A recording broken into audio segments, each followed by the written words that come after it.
Ήταν ένα φιλόδοξο εγχείρημα που πολλοί ισχυρίστηκαν ότι ήταν ακατόρθωτο. Άρχισε όμως να παίρνει υπόσταση με τη μορφή ενός υπερσύγχρονου κτηρίου και το 2002 το ΙΒΕΑ λειτουργήσε, δικαιώνοντας εκείνους που το οραματίστηκαν.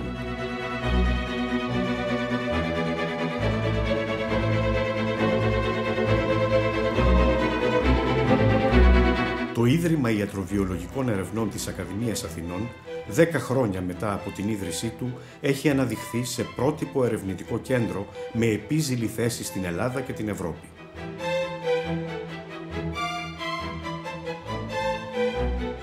Έχοντας ήδη στο ενεργητικό του μια σειρά σημαντικών επιτεύξεων, συνεχίζει να υπηρετεί σταθερά το βασικό σκοπό της δημιουργίας του. Το δυναμικό συνδυασμό και τη συνέργεια της βασικής και κλινικής έρευνας σε περιοχές αιχμής στον ίδιο χώρο. Μια συνύπαρξη που το κάνει μοναδικό στον ελληνικό ερευνητικό ιστό.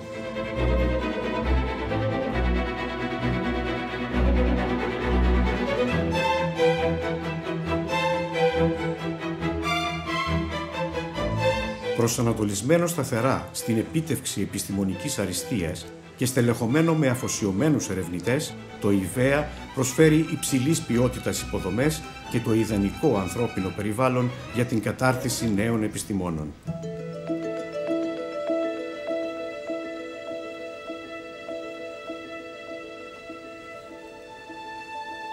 Καθημερινά, στα 26.000 τετραγωνικά μέτρα αυτού του κτηρίου με τις υπερσύγχρονες εγκαταστάσεις εργάζεται ένα μελίσι από 450 ερευνητές.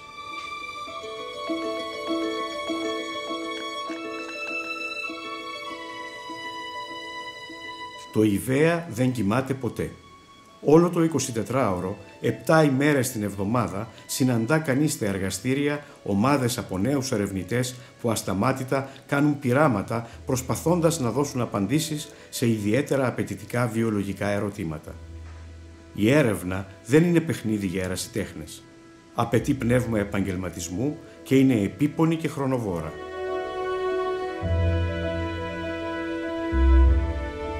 Στην έρευνα αιχμής, η πιθανότητα αποτυχίας των πειραμάτων είναι συνήθως μεγαλύτερη από την πιθανότητα επιτυχίας. Οι σημαντικές ανακαλύψεις δεν προϋποθέτουν μόνον ευφυΐα, γνώσεις, μεθοδικό πειραματικό σχεδιασμό και σκληρή δουλειά. Απαιτούν κυρίως επιμονή. Οι ερευνητές του ΙΒΕΑ χρησιμοποιούν οργανισμούς μοντέλα από τους ιούς μέχρι τα θηλαστικά για να μελετήσουν βιολογικά προβλήματα με μεγάλο αντίκρισμα για την υγεία του ανθρώπου. Είναι αόρατα με γυμνό μάτι. Έχουν μήκος ένα μόλις χιλιοστό. Καθιερώθηκαν ως μοντέλο για μελέτες αναπτυξιακής βιολογίας το 1974.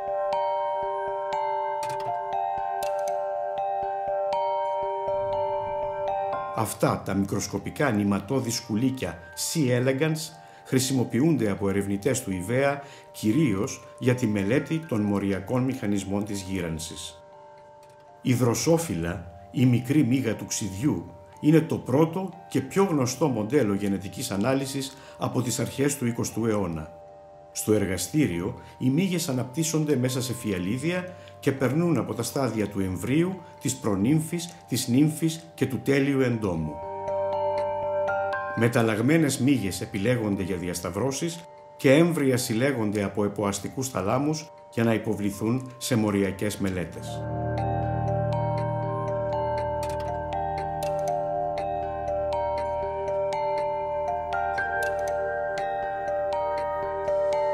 Ένα εξαιρετικό μοντέλο για τη μελέτη της ανάπτυξης σπονδυλωτών μέσω προκλητών μεταλλάξεων είναι το μικρό τροπικό ψάρι ζεύρα μήκους 5 εκατοστών. Ως έμβριο είναι διάφανο και έτσι μπορεί να μελετήσει κανείς το κυκλοφορικό του σύστημα με τρόπο μη επεμβατικό. Στα ενιδρία του ΙΒΕΑ ζουν 20.000 ψαράκια και έμβρια. Το ποντίκι είναι το σημαντικότερο μοντέλο για μελέτες σχετικές με τον άνθρωπο. Στην πρότυπη μονάδα στέγασης και εκτροφής πειραματοζώων του ΙΒΕΑ διατηρούνται 20.000 ποντίκια σε χώρο 1.800 τετραγωνικών μέτρων. Οι συνθήκες του περιβάλλοντος ελέγχονται σε όλη τη διάρκεια του 24ωρου και οι κανόνες υγιεινής τηρούνται αυστηρά από άρτια εκπαιδευμένο επιστημονικό και τεχνικό προσωπικό. Οι ερευνητικές δραστηριότητες του ΙΒΕΑ υποστηρίζονται από υπερσύγχρονο επιστημονικό εξοπλισμό που επιτρέπει στους ερευνητές να διεισδύσουν στα μυστικά της βιολογίας από το μοριακό επίπεδο έως το επίπεδο του οργανισμού. Το τμήμα απεικονιστικής μικροσκοπίας είναι εξοπλισμένο με τελευταίου τύπου μηχανήματα για την ανάκτηση εικόνων από ιστούς και κύτταρα που έχουν σημανθεί με δείκτες που φθορίζουν. Στη συνέχεια, σύγχρονα υπολογιστικά συστήματα χρησιμοποιούνται για την ανάλυση των απεικονιστικών δεδομένων σε 2 και 3 διαστάσεις.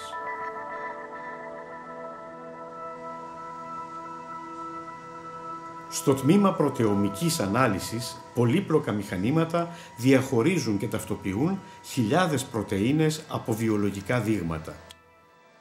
Η ανάλυση τους, με τη βοήθεια υπολογιστών, δίνει στους ερευνητές τη δυνατότητα να διαπιστώσουν διαφορές ανάμεσα σε φυσιολογικούς και παθολογικούς ιστούς.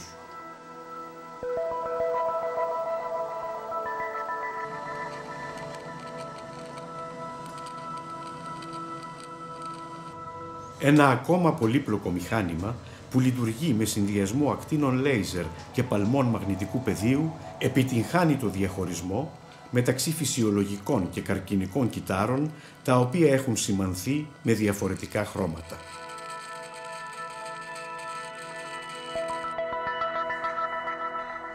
Το Κέντρο Πειραματικής Χειρουργικής του ΙΒΕΑ είναι ένα από τα καλύτερα της Ευρώπης. Διαθέτει άριστη υποδομή για πολύπλοκες χειρουργικές επεμβάσεις σε μικρού και μεσαίου μεγέθους ζωικά πρότυπα και η δραστηριότητά του στην καρδιαγγειακή μικροχειρουργική είναι πρωτοποριακή. Εκτός από το χώρο της έρευνας, σημαντική είναι η προσφορά του ΙΒΕΑ και στη δημόσια υγεία με την παροχή εξειδικευμένων ιατρικών υπηρεσιών. Στο τμήμα καρδίας αγγείων λειτουργεί πλήρως εξοπλισμένο εργαστήριο για την εξέταση της καρδιακής λειτουργίας με καρδιοαναπνευστική δοκιμασία κόπωσης. Το τμήμα διαθέτει κλίνες για την ημερήσια παρακολούθηση ασθενών. Η καρδιακή δομή και λειτουργία εξετάζεται με ηχοκαρδιογραφία.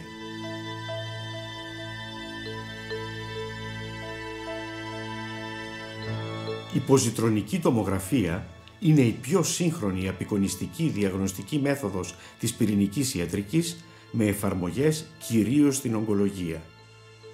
Στηρίζεται στην ιδιότητα των καρκινικών κυττάρων να καταναλώνουν περισσότερη γλυκόζη από τα φυσιολογικά. Μετά από ενδοφλέβια ένεση ραδιενεργού γλυκόζης, ο ασθενής τοποθετείται στο μηχάνημα για ολόσωμη σάρωση.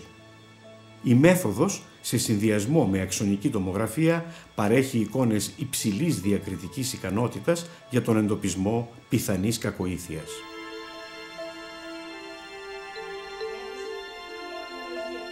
Στη Δημόσια Τράπεζα Δωρεάς Ομφαλοπλακουντιακού Αίματος που στεγάζεται στο ΙΒΕΑ, οι υποψήφιοι γονείς ενημερώνονται καθημερινά από ειδικά εκπαιδευμένο προσωπικό.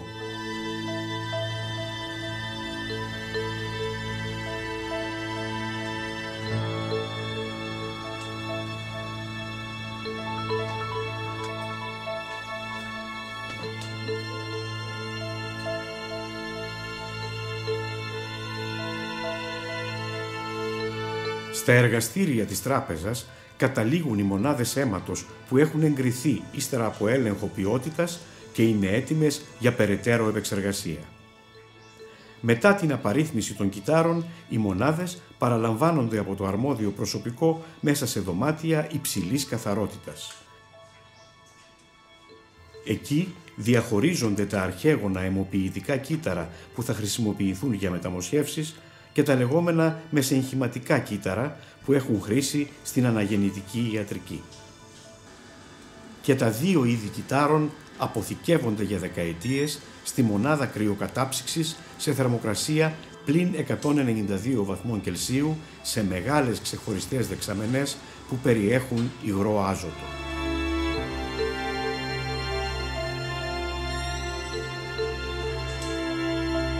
Το διεθνώς διαπιστευμένο εργαστήριο φαρμακολογίας του ΙΒΕΑ, εκτός από τη βασική έρευνα που διεξάγει στον τομέα του για την ανάπτυξη κυρίως αντικαρκινικών φαρμάκων, έχει τη δυνατότητα να ελέγχει και να πιστοποιεί την καταλληλότητα γενοσύμων φαρμάκων.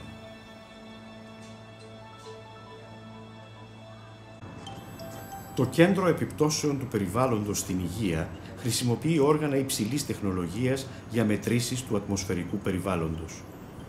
Κατά την Ολυμπιάδα του 2004, ενημέρωνε υπεύθυνα τους διοργανωτές για τα επίπεδα έκθεσης των αθλητών στην υπεριώδη ηλιακή ακτινοβολία. Πρόσφατα, το κέντρο απέκτησε και ένα όχημα εξοπλισμένο με ειδικά μηχανήματα για την παρακολούθηση των ρήπων της ατμόσφαιρας σε διάφορες περιοχές.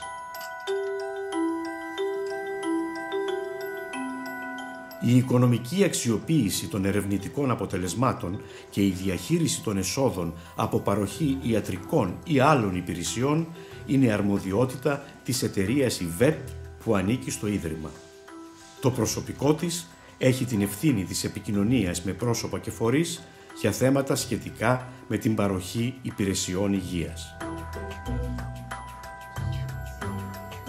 Η εκπαίδευση των νέων επιστημόνων αποτελεί σημαντική διάσταση της αποστολής του ΙΒΕΑ. Τα επιστημονικά περιοδικά είναι βασικά εργαλεία της έρευνας. Γι' αυτό το λόγο το Ίδρυμα δημιούργησε μια τεχνολογικά προηγμένη βιβλιοθήκη με ηλεκτρονική πρόσβαση στην τεράστια διεθνή βιβλιογραφία.